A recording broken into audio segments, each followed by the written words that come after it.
Olá, estimados alunos. Estamos em mais uma aula da disciplina de Sistemas Mecânicos 2, fazendo uma revisão do conteúdo referente ao dimensionamento de correias planas e trapezoidais. Conteúdo este que nós já vimos em aula, já tivemos a oportunidade de resolver exercícios. Então, meu objetivo com vocês hoje é dar continuidade a esse estudo, agora focando principalmente nos passos que devem ser observados para a seleção e dimensionamento correto de uma correia do tipo trapezoidal. Por que trapezoidal? Porque é uma das correias mais utilizadas no mercado, no ambiente industrial. Bons estudos para vocês!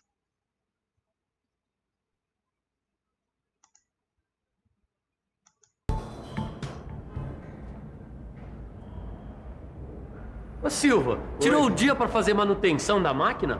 Com manutenção de equipamento não se brinca não, Tito. Olha só o estado dessa correia. Dá uma olhada, olha. Nossa, essa correia mesmo tá pela hora da morte, hein? Mas essa nova ficou bem melhor, hein, Silva? Com essa nova aqui, a máquina vai funcionar beleza. Bom, ótimo. Na verdade, eu queria tirar até umas dúvidas sobre correias e polias.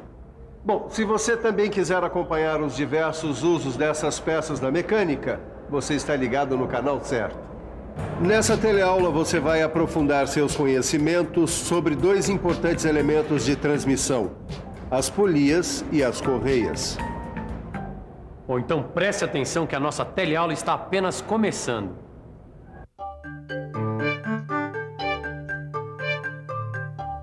Ó, acho que é essa aqui. Obrigado. Qual é o problema com a correia dessa máquina, hein? Não, nada muito sério. Eu estou só fazendo um ajuste para que ela funcione melhor. Aliás, você ficou de me explicar melhor alguns elementos de transmissão, tá lembrado? Então vamos começar logo pelas polias e correias. Polias e correias são elementos de máquinas que transmitem movimento. Então quer dizer que as correias transmitem movimentos de rotação e força. Isso mesmo. As correias transmitem movimento para as polias, que ficam distantes uma da outra.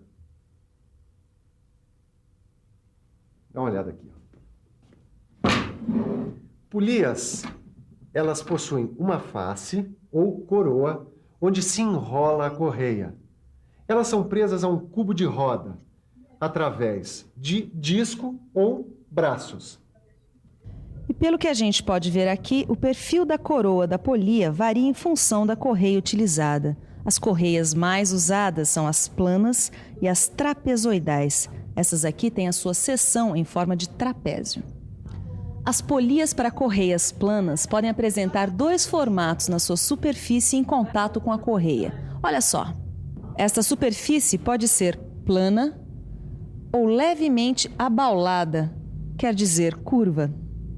A polia com superfície abaulada é sempre movida ou conduzida. Ela é usada para evitar que a correia escape das polias quando em movimento. Silva, quais são os materiais que a gente utiliza para se fazer as correias planas? Bom, as correias planas podem ser feitas de couro de boi, de materiais fibrosos ou sintéticos à base de algodão, pelo de camelo, viscose, perlon, nylon, ou ainda um combinado, um misto de couro de boi e sintético. Certo. E as polias que recebem essas correias planas ou chatas? Bom, elas devem ter braços a partir de 200 milímetros de diâmetro. Bom, e se for menor ou maior que 200 milímetros?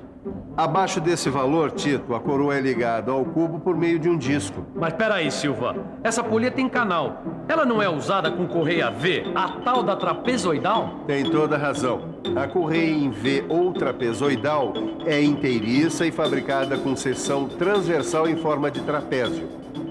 Ela é feita de borracha revestida de lona e formada no seu interior por cordonéis vulcanizados para as forças.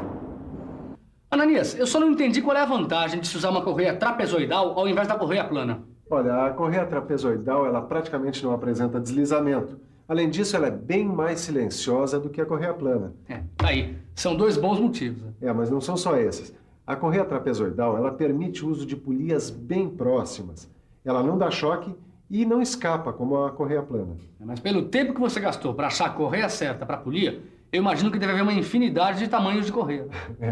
Quase todos os tamanhos, Caio.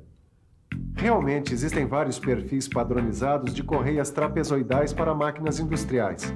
Só que para as correias trapezoidais, as polias devem ter os canais dimensionados de acordo com o perfil padrão da correia utilizada. Para encontrar as dimensões dos canais das polias, basta a gente consultar a tabela apropriada, como esta aqui. Você sabe como se consulta essa tabela? Claro.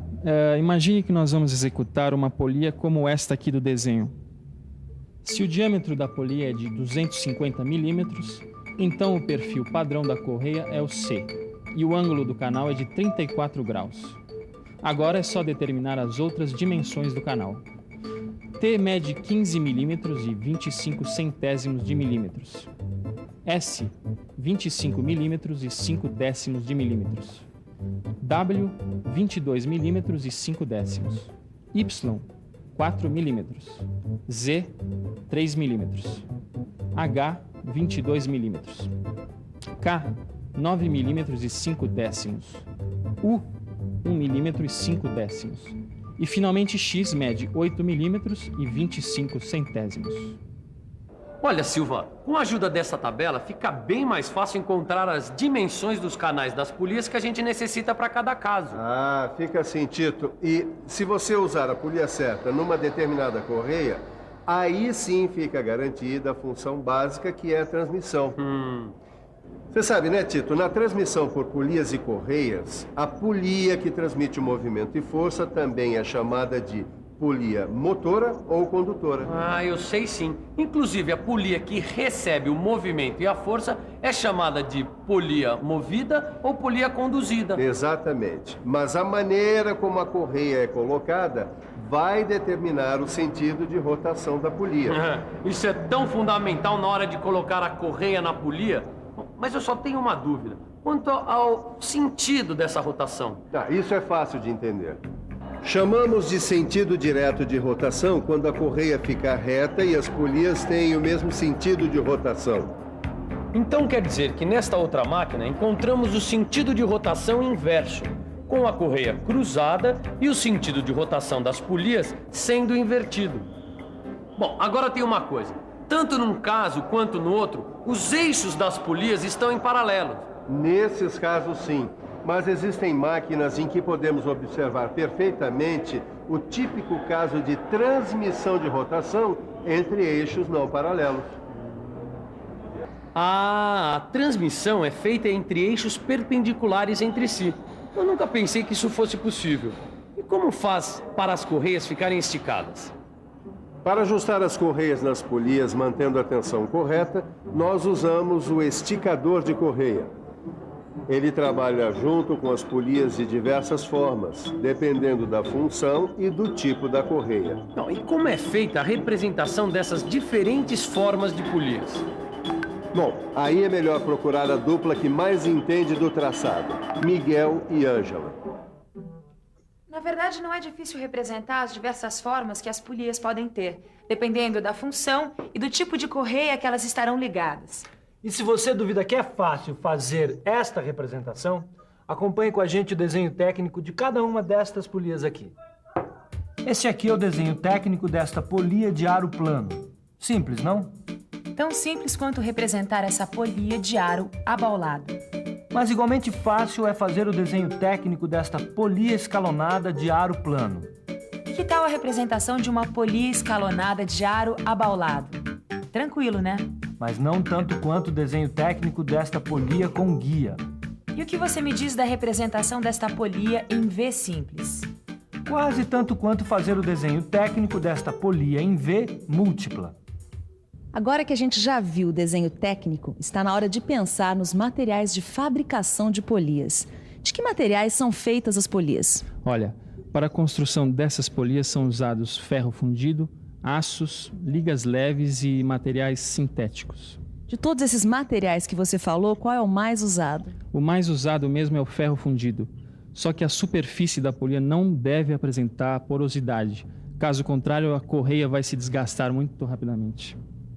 Olha, Silva, Essa polia, ela não tem porosidade, ela desgasta menos a correia. Essa daí tá ótima. Agora, para o serviço ficar perfeito mesmo, nós temos que conhecer a relação de transmissão. Como assim, relação de transmissão? Titão, na transmissão por polias e correias, para determinar os diâmetros das polias e, por extensão, o perfil das correias, é preciso conhecer a relação entre elas. Ah, eu acho que eu entendi. Nós precisamos estabelecer esses diâmetros para poder determinar a relação de transmissão. Mas como é que é representada essa relação de transmissão, Silvano? Isso não é difícil de entender, quer ver? Dá uma olhadinha aqui. Nós usamos a letra I para representar a relação de transmissão. Ela é a relação entre o número de voltas das polias, representada pela letra N. Numa unidade de tempo e os seus diâmetros, a velocidade tangencial V é a mesma para as duas polias e é calculada pela fórmula V igual π vezes diâmetro vezes N. Como as duas velocidades são iguais, então V1 igual a V2, o que significa que π vezes D1 vezes N1 é igual a π vezes D2 vezes N2. Ou seja, D1 vezes N1 igual a D2 vezes N2, o que é o mesmo que N1 sobre N2 igual a D2 sobre D1 igual a I. Portanto, I igual a N1 sobre N2 igual a D2 sobre D1, onde D1 é o diâmetro da polia menor. D2 é o diâmetro da polia maior.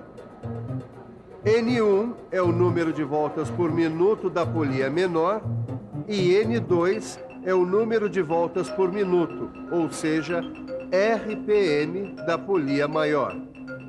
Na transmissão por correia plana, a relação de transmissão, ou seja, o I, não deve ser maior do que 6. E na transmissão por correia trapezoidal, este valor não deve ser maior do que 10. Existem também as polias para cabos de aço, para correntes, para correias redondas, polias ou rodas de atrito e polias para correias dentadas. No motor deste carro, a gente encontra um ótimo exemplo de polias e correias dentadas. Olha só este conjunto de polias e correias dentadas. É usado em certos motores de automóvel. É usado principalmente quando é preciso manter o sincronismo entre um eixo e outro. No caso, esta polia, que é movida pela outra, movimenta o eixo que comanda a abertura e o fechamento das válvulas, em sincronia com o movimento dos pistões e as explosões na câmara de combustão. Como você pode ver, não são poucas as aplicações e os tipos de correias e polias. Por isso, nós vamos ficar agora com a revisão. E atenção, se liga aí que é a hora da revisão.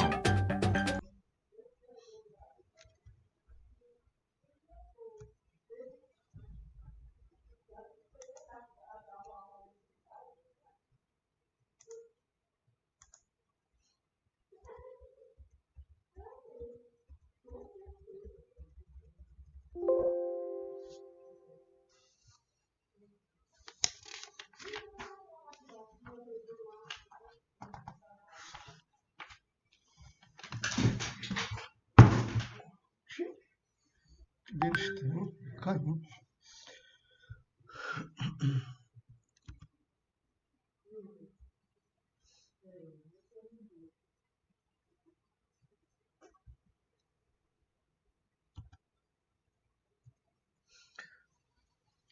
Olá pessoal, agora nós retornamos para o conteúdo que eu já apresentei para vocês e vamos dar continuidade a essa nossa, vamos dizer assim, aula de revisão, que basicamente é uma recuperação de alguns conteúdos, de algumas aulas que infelizmente tive que faltar, mas nós vamos ajustando no decorrer da nossa caminhada.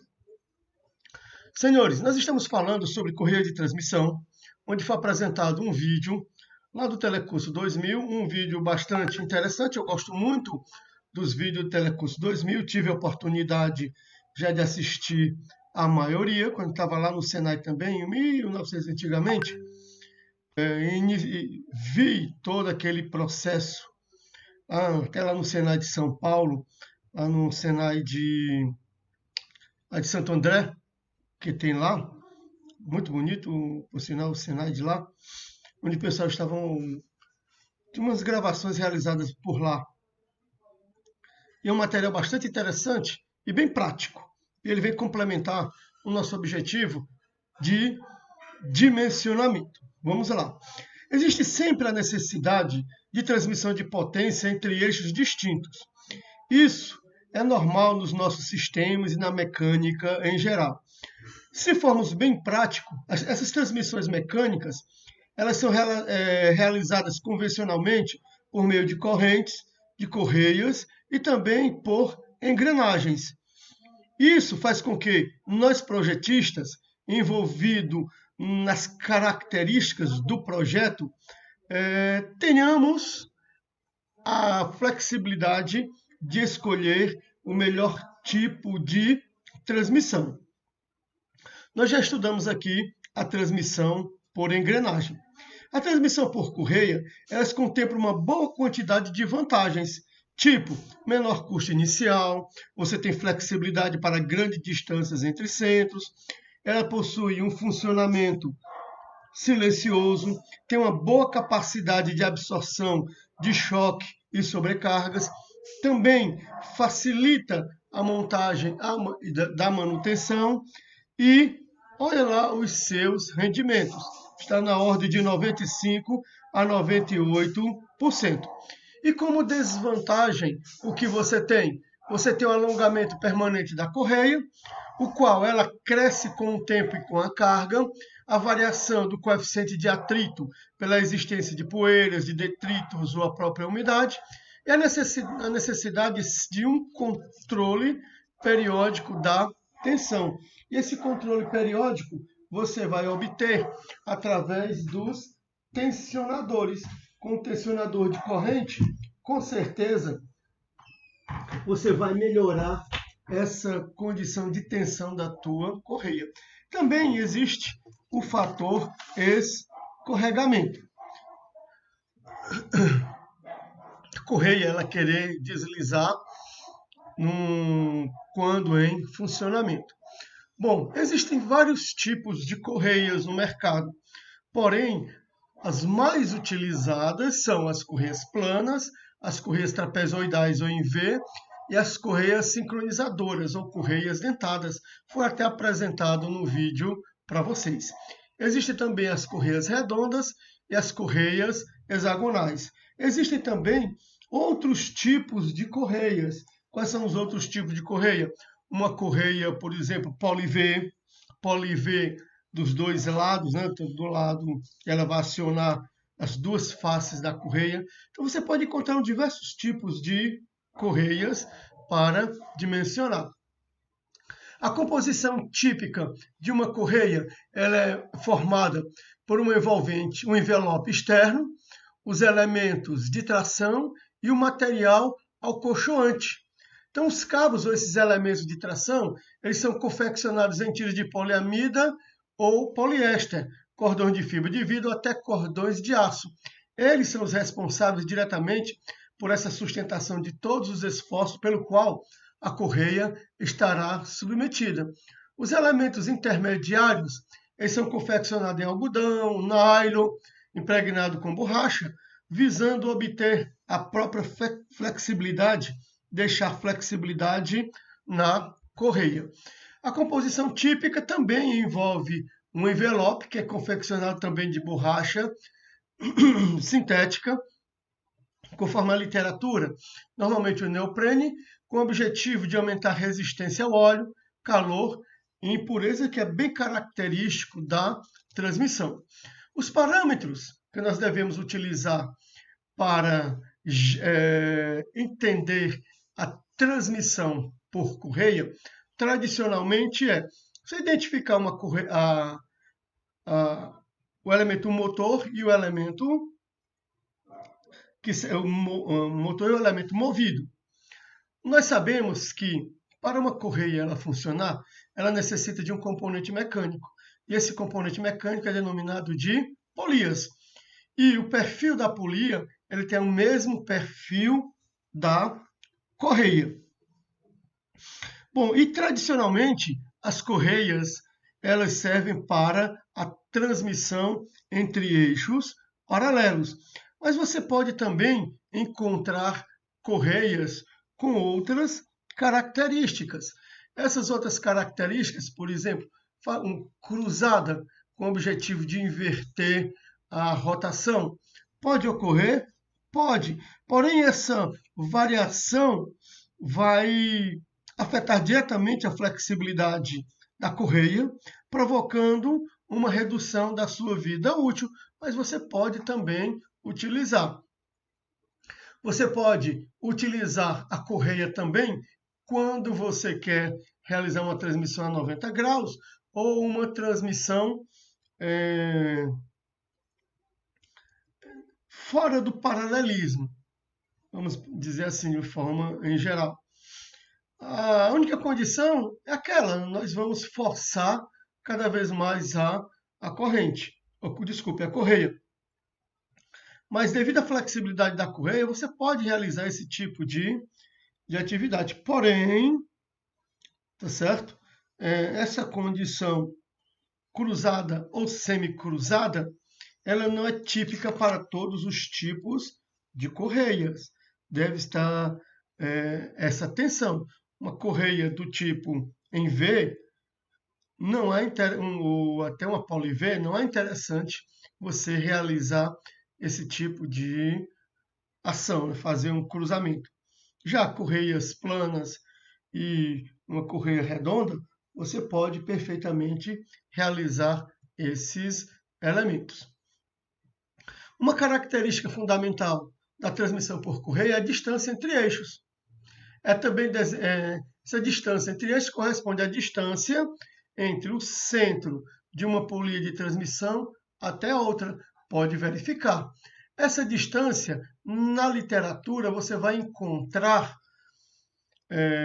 a nomenclatura, uns chamam de C e outros chamam de L. Aqui na nossa literatura nós vamos chamar de A. Quem é A? É a distância entre centros. Para calcular a distância entre centros, nós temos duas condições. Qual é a condição?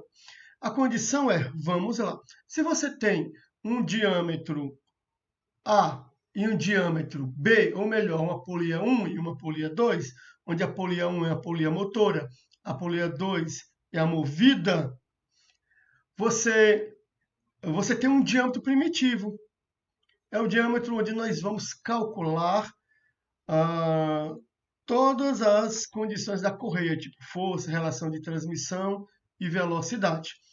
Então, a menor nós vamos chamar de dP1, que é o diâmetro primitivo da 1, e a maior dP2, diâmetro primitivo da 2.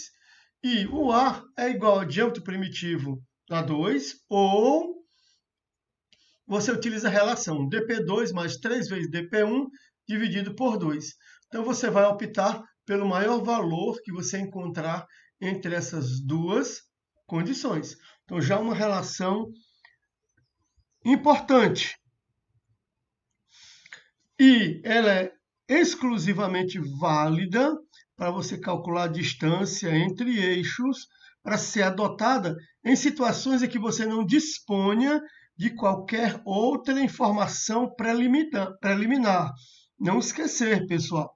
Se você tem outra condição preliminar, você pode utilizar. Aqui é quando você não tem nenhuma condição preliminar.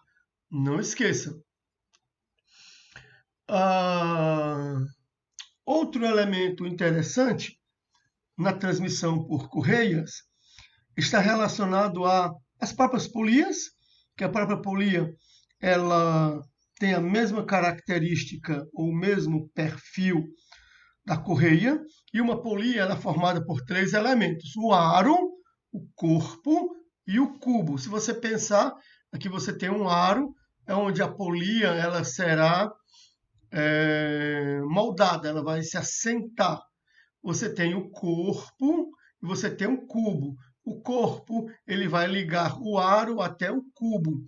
E o cubo, onde você vai realizar a montagem, onde existirá rosca ou chaveta, conforme o tipo de sujeição que você adotou para o seu sistema de transmissão. Bom, a relação de transmissão é outro elemento importante que envolve o cálculo da velocidade. Já não esquecer, válido para a engrenagem que nós já vimos. A polia menor ela corresponde à polia motora, enquanto a polia maior é a polia movida.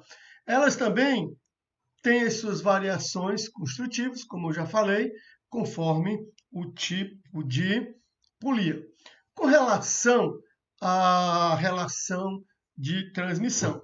Relação de transmissão, pessoal, é muito interessante porque se você for analisar o vídeo nesse instante que foi apresentado, ele coloca a relação de transmissão como N2, N1 sobre N2.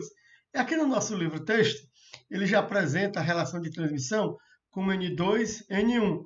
Tem algum problema? Não tem problema nenhum. O importante é que você saiba que a rotação de saída, se for uma redução, a polia movida ela é maior do que a polia motora, logo você tem uma redução. E se no cálculo você viu que a tua N2 deu menor do que a N1, e se trata de uma transmissão por redução, então tem alguma coisa errada nos teus cálculos. Então só observa e ajusta. Mas aquela condição geral é válida. A velocidade tangencial é igual a πdn. Está aqui, ó, πdn. N1, D1, N2, D2. Ela é válida. Não se preocupe. Também a relação de transmissão ela está relacionada ao momento torsor. Pode ser que algum problema ou uma necessidade sua, por exemplo, quebrou uma corrente, rompeu. Então, você quer saber os esforços, você pode sair também pela relação de transmissão. Não esqueça, super importante saber a relação de transmissão. Existem também, pessoal, polias, onde nós temos a condição de variar essa velocidade, ou melhor, varia a relação de transmissão. Então, você vai utilizar o que nós chamamos de polias escalonadas. Observe aqui, polias escalonadas. Em cada diâmetro, você vai obter uma determinada rotação. E tem também essas polias cônicas, que variam a rotação conforme a sua necessidade. Vamos em frente. Outro parâmetro importante em uma engrenagem, engrenagem não, em uma polia, no sistema de transmissão correia-polia, é o ângulo de abraçamento. Ele também é chamado ângulo de contato.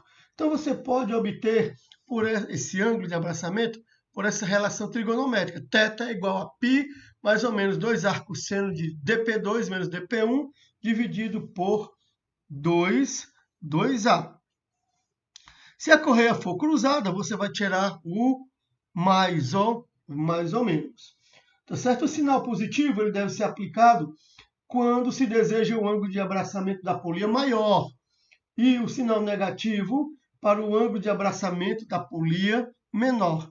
Não esqueça, esses ângulos, pessoal, eles definem a posição exata para a correia manter contato direto com a polia, seja a polia motora ou seja a polia movida. Então é muito importante considerar esse ângulo na transmissão do nosso movimento. Outro elemento aqui é para a correia tem cruzada. Você utiliza só o sinal positivo. Bom, comprimento da correia. Comprimento da correia é outra variável importante. E ele pode ser obtida por essa relação trigonométrica também. Que ele parte lá da nossa imagem inicial. Ele parte, nós temos como referência essa figurinha para calcular o comprimento da correia. É trigonometria. Então, você encontra o L para correias abertas e o L para correia cruzadas. Essa informação ela é fundamental para quê, professor? Para a aquisição da correia. Você pode fornecer 100 metros e a partir daí, ou comprimento padronizado, e a partir daí você vai lá e compra a tua correia. Tudo bem, senhores? Então vamos lá. Forças atuantes na correia. Não esquecer que nós estamos trabalhando inicialmente com a correia plana. Não esquecer. Correia plana. Nós temos as correias trapezoidais e as correias dentadas. Então a força que nós vamos encontrar são as forças F1 e a força F2. F1, pessoal, é o que nós chamamos de força esticada. É aquela onde está do lado tenso da correia. E a F2, ela deixa a tua correia em cima da polia do lado frouxo, deixa de forma frouxa. Então, F1 do lado tracionado e F2 do lado frouxo. Então, é importante você saber como calcular essa força. Eu não vou entrar nos maiores detalhes, porque envolve você pegar um elemento. Nesse elemento, você vai fazer o equilíbrio de forças. Nesse equilíbrio de forças, você deve levar em consideração o atrito. Está aqui o equilíbrio de forças. E você terá essa condição, que o somatório das forças é igual a zero. Onde nós vamos chegar? Nós vamos chegar nessa equação, que é a equação que fornece uma relação direta entre as forças do lado tenso e do lado bambo, né? Aquele lado mais folgado da correia. Então, você pode utilizar essa relação. O interessante dessa relação é que ela está considerando uma força S, denominada aqui de S. Em outras literaturas tem outro símbolo, mas o importante é que você saiba conceitualmente. Então, esse S ele representa a força centrífuga. E a força centrífuga ela está presente na transmissão. Agora, algo interessante é que essa força centrífuga você pode desprezar quando você está trabalhando com velocidade tangencial inferior a 15 metros por segundo. Então, se você tiver numa velocidade inferior a 15 metros, você pode desprezar essa relação. Aí fica somente em função de F1 e F2. Mas, professor, eu quero calcular essa força centrífuga. Como nós vamos calcular? Por essa equação. Então, essa equação nos dá condições de calcular essa força centrífuga, onde esse gama é o peso específico da correia, B é a largura da correia, T é a espessura, V2 é a velocidade tangencial, que é igual a πdn sobre 60, diâmetro primitivo. Se você estiver calculando da motora, dP1, se da movida, dP2, dividido por G. Então, fica bem fácil você calcular essas relações. Vamos em frente. Bom, é importante que você entenda também que numa transmissão por correias, nós vamos aplicar uma força líquida e uma pré-carga.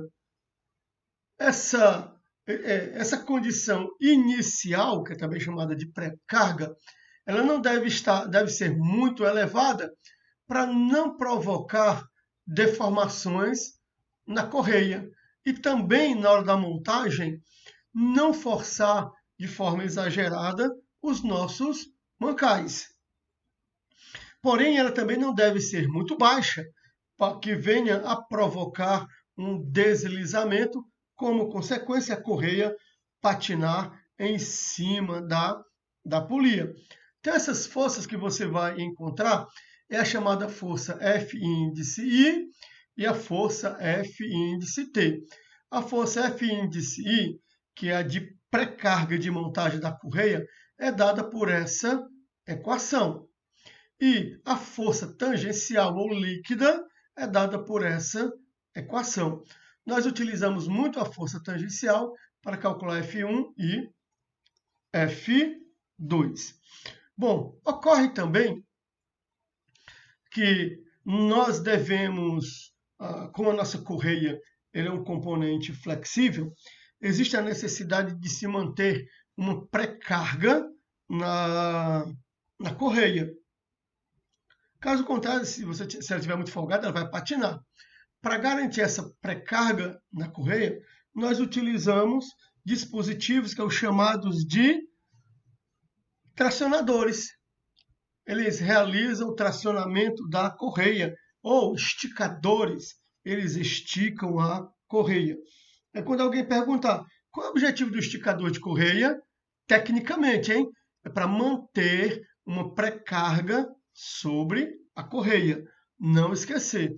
E assim evitar o deslizamento. Você vai encontrar no mercado, e você também pode dimensionar o seu, dependendo da posição do elemento motor e do elemento movido, você pode utilizar até a própria gravidade como ajuda para manter essa pré-tensão.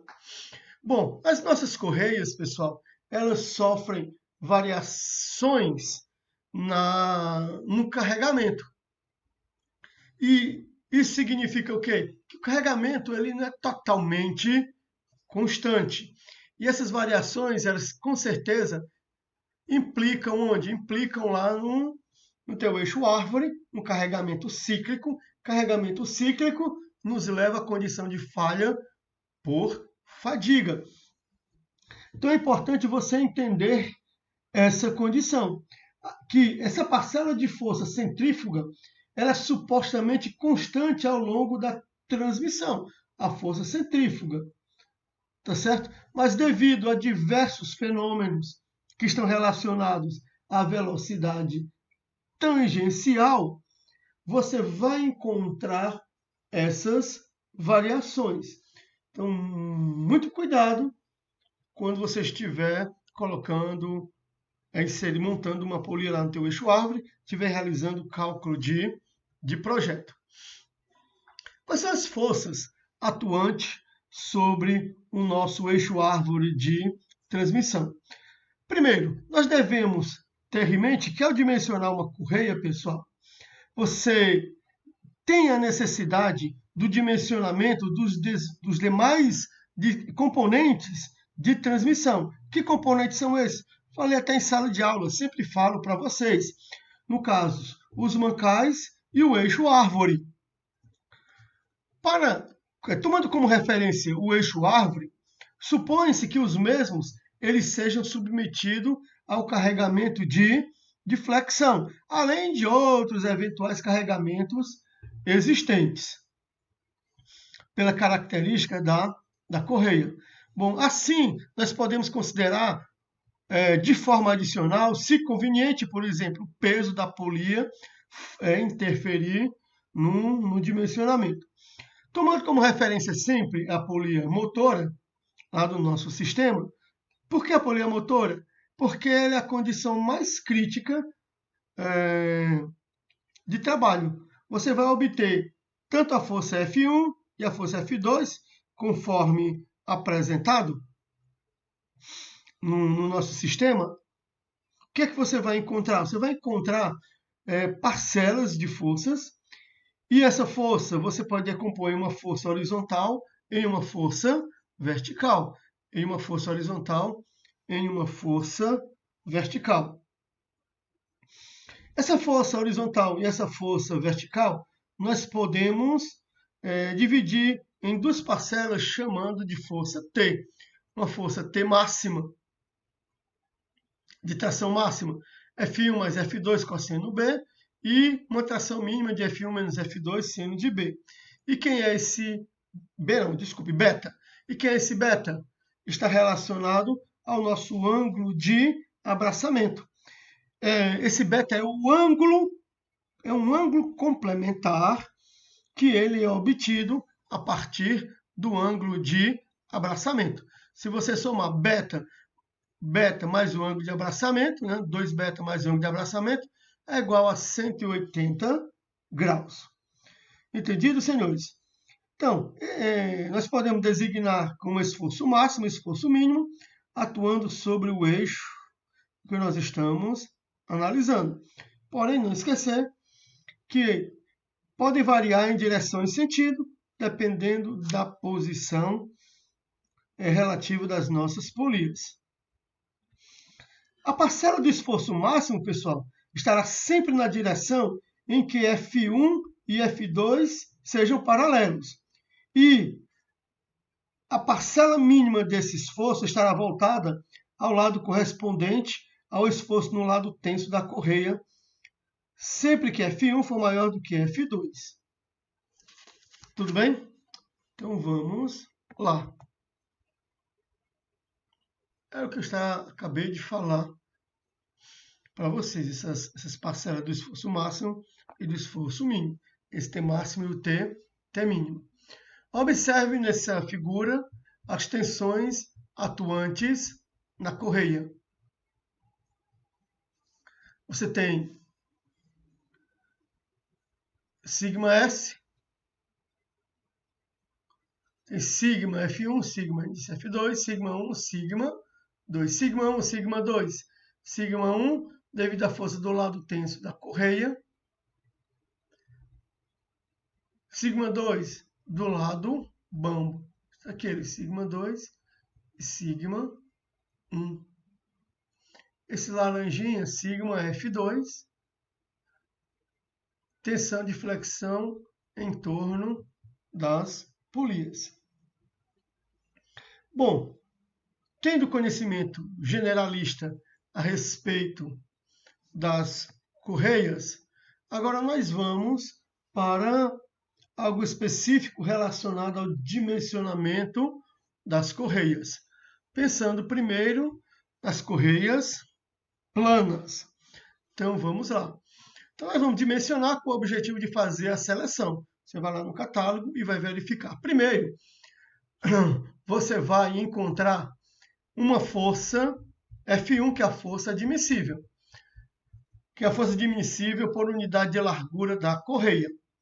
Ela é dada por essa relação BFP K índice 0, onde B é a largura da correia, F índice P é a força periférica e K índice 0 é o fator de sobrecarga. Nós vamos entrar muito em tabelas, pessoal. O F índice P e o K0, nós vamos na tabela 9.1 e 9.2. Está aqui a tabela 9.1 e a tabela 9.2. Não esqueça, essas transparências, elas nos dão condições de resolver todos os problemas relacionados à correia. O que nós devemos ter cuidado com as informações dadas no problema, ler e interpretar corretamente e traduzir para a realidade que foi estudada em sala de aula. Entendido, senhores? Pode ser que tenha informações que você necessite fazer transformações, resultado de equações ou fórmulas que você estudou lá na física, estudou lá na mecânica, estudou lá em elementos de máquinas 1. Não fique bitolado. Olha, tem que vir daquele jeitinho, tipo receita de bolo. Não é assim a arte de dimensionamento e a arte de projetar componentes. Há situações onde você terá que buscar a informação. O que eu observo é que existem muita passividade de alunos que querem somente aplicar e substituir na fórmula. Projetar e dimensionar não é assim. Existem condições onde você deverá fazer uma pesquisa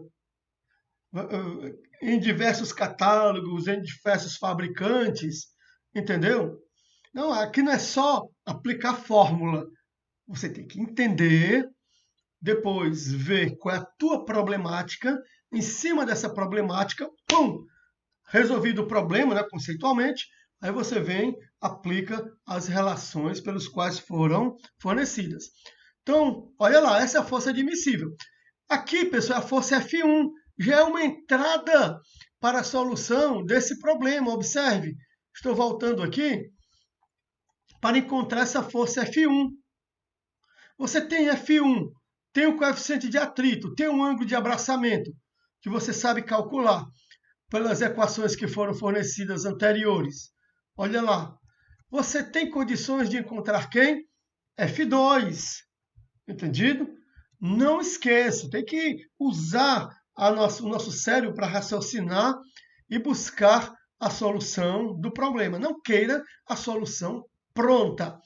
Bom, nas correias planas existe uma polia que é denominada de polia de aro abaulado. Ele é plano, né? Mas a correia é plana, mas o aro é abaulado, para evitar que a correia ela deslize por algum desalinhamento. Então aí você tem esse BW, que é a largura da polia, em torno de 1,05 a 1,10 o valor de B, que é a largura da correia. Vamos em frente. O outro tipo de correia que nós temos é a chamada correia trapezoidal. A correia trapezoidal, pessoal, é uma das mais utilizadas hoje na indústria. Essa correia trapezoidal você vai encontrá-la de 5 tipos. Correia de tipo A, tipo B, tipo C, tipo D, tipo E. Tipo E, pelo tamanho, né, podemos dizer que é a de maior capacidade. Não esqueça isso daí. E tem várias seções. Então, para cada situação de carregamento, você vai utilizar um tipo de correia. Ainda existem outras correias, são correias para situações mais pesadas, a 3V, 5V e a 8V.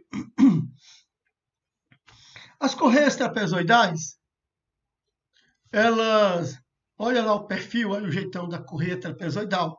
Aqui, pessoal, como vocês viram lá no vídeo, ela não toca o fundo da polia. A transmissão é realizada onde? Nas laterais. Observe, a transmissão ela é realizada aqui nas laterais da tua correia. Se você tiver mais um elemento aqui, o que vai ocorrer? Vai aumentar o peso, ela tende a travar. Elas são fabricadas em comprimentos padronizados e com as dimensões da sua seção transversal também padronizadas, tipo A, B, C, D e E. E essa seção transversal, ela é inclinada dos dois lados, conforme vocês podem ver. Bom, diferente lá do projeto da correia plana, onde você trabalha com uma única correia, as correias trapezoidais também. As correias trapezoidais nós podemos trabalhar com mais de uma correia. E isso é interessante. E é importante você conhecer como calcular o esforço em uma correia do tipo trapezoidal. Na correia trapezoidal, segundo o catálogo da Gates, o coeficiente de atrito relativo é esse valor, 0,5123. Então, você já pode colocar lá naquela equação. A equação é válida para os dois, tanto plana como para a correia trapezoidal. E a força, para o cálculo da força centrífuga, para correias trapezoidais, ela já pode ser simplificada. Essa é igual a 2,3562V dividido por 2,4 ao quadrado, onde V é a velocidade, que é πdn. Então, facilita até os nossos cálculos. E para selecionar uma correia, então vamos lá, correia trapezoidal, vamos ficar atento. Existe uma sequência de passos. E lá nos nossos problemas, siga também esses passos. Qual o primeiro passo? Definição da potência de projeto. A potência de projeto, pessoal, é igual a K0 vezes N0. Não esquece. K0 vezes N0. K0 nós encontramos onde? Lá na tabela 9.2, aquela primeira tabela. Entendido? E o N0 é a potência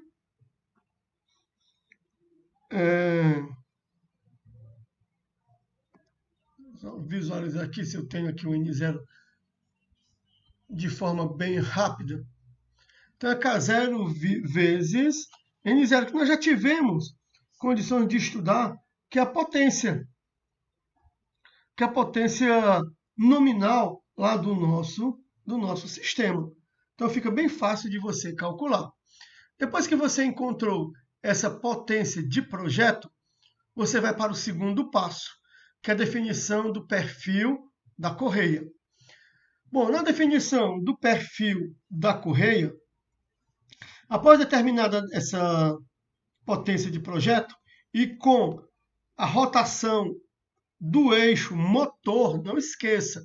Então você vai entrar aqui, é um gráfico de potência e rotação. Rotação de quem? Do eixo motor. Então você pode definir através desse ábaco, ou você entrar no catálogo do fabricante, ver o catálogo do fabricante específico, ele vai mostrar esse ábaco, o perfil recomendado. Então você vem aqui, ó, potência em HP e rotação do motor. Aí você vai cair na condição A, B, C e D, que é o perfil recomendado. Recomenda-se ainda, caso ocorra sobreposição de valores, pessoal, entre dois tipos de perfis distintos, considerar preferencialmente o de maior seção transversal. Não esqueça. Passo 3. Definição dos diâmetros das polias. Se você não tem informações de projeto a respeito do diâmetro primitivo das polias, você vai adotar o diâmetro primitivo recomendado, não esqueça, para o perfil da correia. Então nós temos duas condições. Ou você já tem um diâmetro previsto lá no projeto, ou você terá que selecionar um diâmetro. Para selecionar esse diâmetro de acordo com o perfil, se eu selecionar um perfil, vamos supor, peguei um perfil B. Tá certo? Perfil B. O diâmetro recomendado é na faixa de 5 a 8 polegadas. Mas vamos em uma tabelinha. Tabelinha, são muitas tabelas. Eu vou pular. Tabelinha 9. Não tenho essa tabelinha aqui, deixa eu ver. Não tenho. É uma tabelinha. Não coloquei. Não precisava. Por que eu não coloquei, pessoal? Porque eu tenho uma faixa já. Lá no gráfico, tem uma faixa, olha só. 5 a 8 polegadas. Aqui dá de polegadas. De B, né? Faixa da polia. Entendido? Não esquecer. Essa daqui é para o D, essa é para o C, essa faixa é para o B, essa faixa aqui é para o A. Caso não forneça. Entendido, senhores? E não esqueça também da relação de transmissão. Definição da velocidade tangencial da correia. Bom, com os dados de entrada lá do problema, da problemática que você está resolvendo, e com os diâmetros da polia definido, você chega à velocidade através dessa equação, π dn sobre 60. Aqui, diâmetro é dado em metros e n é RPM. Essa velocidade vai sair em metros por segundo. Qual é o próximo passo? O passo 5. Definição do comprimento da correia e do ângulo de abraçamento. Comprimento da correia e ângulo de abraçamento. Passo a passo. Por último, o que é que você vai fazer? Que é o passo 6. De posse do L, você vai no catálogo do fabricante e vai selecionar uma correia padronizada. Com certeza, ou pode ocorrer uma situação em que esse L não será de uma correia padronizada, mas você terá que pegar o valor de uma correia padronizada. Não esqueça. Com esse L, você vem e faz a correção de quem? A correção da distância entre centros. Vamos lá na tabelinha 9.3.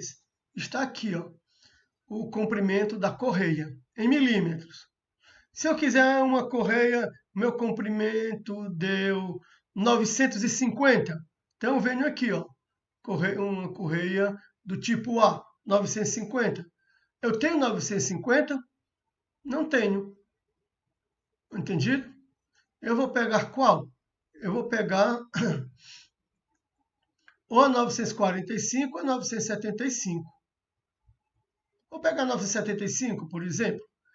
Aí, de posse desse A, eu faço a correção da distância entre centros. Entendido, senhores? É bem fácil. Depois, você vai para onde? Para o próximo passo. Qual é o próximo passo? Que é o passo 7. No passo 7, você vai determinar os fatores de correção. Para que esses fatores de correção? Para a gente calcular as potências da correia. Então, as correias padronizadas, elas são definidas com algumas características de ângulo de contato e comprimento. Então, é necessário realizar pequenos ajustes e utilizar esses fatores de correção. Quais são os fatores de correção? Nós temos esse FAC, que é o fator de correção da área de contato. Você vem aqui, ó, calcula o fator de correção. E você tem o FALD, que é o fator de correção do comprimento. Nesse caso aqui, de acordo com a seção da tua polia. De posse desses dois fatores de correção, nós vamos para o passo 8, que é a determinação do HP básico, da potência básica das correias e do HP adicional. Assim você vai obter o HP dela, que é igual ao HP da básico mais o HP adicional. Entendido, senhores? Tudo isso daqui você vai nas tabelas dos fabricantes. Vamos lá. O HP básico. Isso aqui é para a correia HP desse fabricante. Então, isso vai variar de acordo com o fabricante. Você vem e calcula o HP da sua correia. Então, é um pouquinho grande, né? Essas correias, porque perfil A, B e C, D e E. Então, você calcula o básico e o adicional. Feito isso, você vai para o passo 9, onde você vai determinar o HP efetivo e o número de correias. E aqui é o show, onde você vai indicar a quantidade de correias que você vai utilizar no seu projeto. Para isso, você vai calcular o HP efetivo. O HP efetivo é o HP clássico, que você calculou anteriormente, multiplicado pelos fatores de correção. Então, assim, você tem condições de encontrar quem? De encontrar o número de correias. O número de correias proposto para o seu problema. Encontrado o número de correias, pronto, pessoal. Encerrou a nossa atividade.